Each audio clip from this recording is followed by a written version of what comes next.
सरकार को मालूम नहीं होना क्या? हमारे कोई एलकेजी का हम मार्क कर सकते हैं क्योंकि हमारे को ABCD क्या नहीं आता। हमारे पास भी BA वैसा है, डिग्री वैसा है, हम सब कुछ करने को तैयार हैं।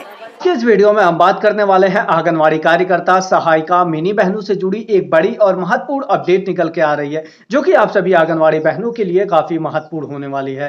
इसीलिए हम ये यहाँ पर इतने सब लोग हम क्या भी करेंगे, लेकिन हमें हो रहा था वापस नहीं करते। हमारी डिमांड है कि हम 17 तारीख से हो रहा था कंटिन्यू करते हैं। मिनिस्टर के घर पर हमारा हो रहा था चलने वाला है। मेन डिमांड है कि हमें आंगनवाड़ी में LKG UKG प्रारंभ करें और हमें LKG UKG वहाँ प्राइमरी में बंद करके हमें LKG UKG हमारे आंगनवाड़ी में देना, यही हमें मेन है। 4 साल से 6 साल के बच्चे हमारे आंगनवाड़ी के बच्चे हैं, क्योंकि हम किसी हालत में वो बच्चों को दूसरों तरफ देने को राजी नहीं है।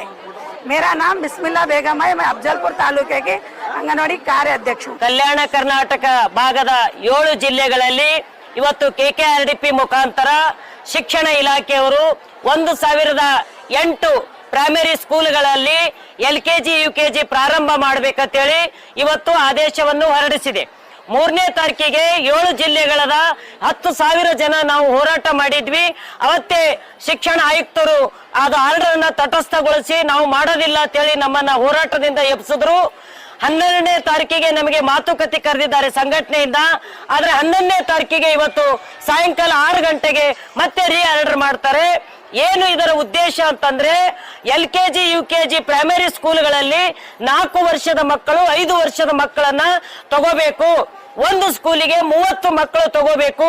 ಅಲ್ಲಿ ಒಬ್ಬ ಅತಿಥಿ ಶಿಕ್ಷಕರನ್ನ SDMC ಮುಖಾಂತರ PUC ಕಲಿಸಿದಂತ ಒಬ್ಬ ಹುಡುಗನನ್ನ ಆಯ್ಕೆ ಮಾಡ್ಬೇಕಂತೇಳಿ ಅವರಿಗೆ 10,000 ರೂಪಾಯಿ ಪಗಾರ, ಸಹಾಯಕಿಗೆ 5,000 ರೂಪಾಯಿ ಪಗಾರ ತಗೋಬೇಕಂತೇಳಿ ಒಂದು ಆದೇಶ ಹೊರಡಿಸಿದ್ದಾರೆ। ಅದನ್ನು ನಾವು ವಿರೋಧ ಮಾಡಿ ಈಗಾಗಲೇ ಕರ್ನಾಟಕ ಸರ್ಕಾರ